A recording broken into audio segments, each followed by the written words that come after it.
Selamat datang di EAM Channel. Dalam video kali ini, kami membawakan berbagai kisah di dalam Alkitab.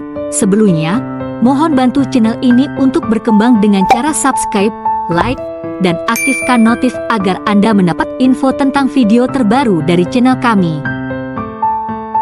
Cerita Nabi Musa adalah salah satu kisah yang penting dalam Alkitab, khususnya dalam kitab-kitab Taurat seperti Kitab Keluaran, Kitab Imamat, Kitab Bilangan, dan Kitab Ulangan.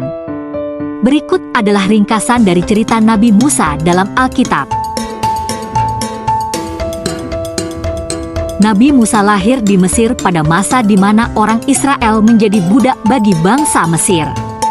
Raja Mesir pada saat itu, Fir'aun, mengkhawatirkan perkembangan pesat penduduk Israel, sehingga ia mengeluarkan dekret bahwa setiap anak laki-laki yang baru lahir dari keluarga Israel harus dibunuh.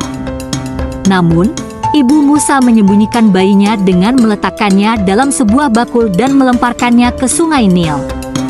Bayi itu ditemukan oleh istri Fir'aun, yang mengangkatnya sebagai putra angkat dan memberi nama Musa. Setelah dewasa, Musa menyaksikan seorang pekerjaan budak yang dipukuli oleh seorang pengawas Mesir. Marah dengan perlakuan tersebut, Musa membunuh pengawas itu dan melarikan diri ke wilayah Midian.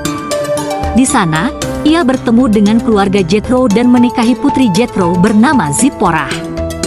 Ketika Musa sedang menggembalakan domba di Gunung Sinai, Tuhan berbicara kepadanya melalui semak duri yang terbakar, memanggilnya untuk kembali ke Mesir dan membebaskan bangsa Israel dari perbudakan. Musa kembali ke Mesir dan bersama saudaranya, Harun, menghadap Fir'aun untuk meminta pembebasan bangsa Israel. Fir'aun menolak permintaan mereka dan menghadirkan berbagai tanda-tanda keajaiban yang disebut 10 tulah sebagai hukuman atas ketidakpatuhannya. Setelah 10 tulah melanda Mesir, Fir'aun setuju untuk membiarkan bangsa Israel pergi. Setelah keluar dari Mesir, bangsa Israel berjalan menuju Laut Merah, tetapi Fir'aun mengejar mereka dengan pasukannya. Di tepi Laut Merah, Tuhan membuka jalan di tengah-tengah laut untuk bangsa Israel, sehingga mereka bisa melintas dengan selamat. Setelah bangsa Israel tiba di sisi lain, Tuhan menutup kembali laut, menenggelamkan pasukan Fir'aun. Bangsa Israel melakukan perjalanan panjang di padang gurun selama 40 tahun, dengan Musa sebagai pemimpin mereka.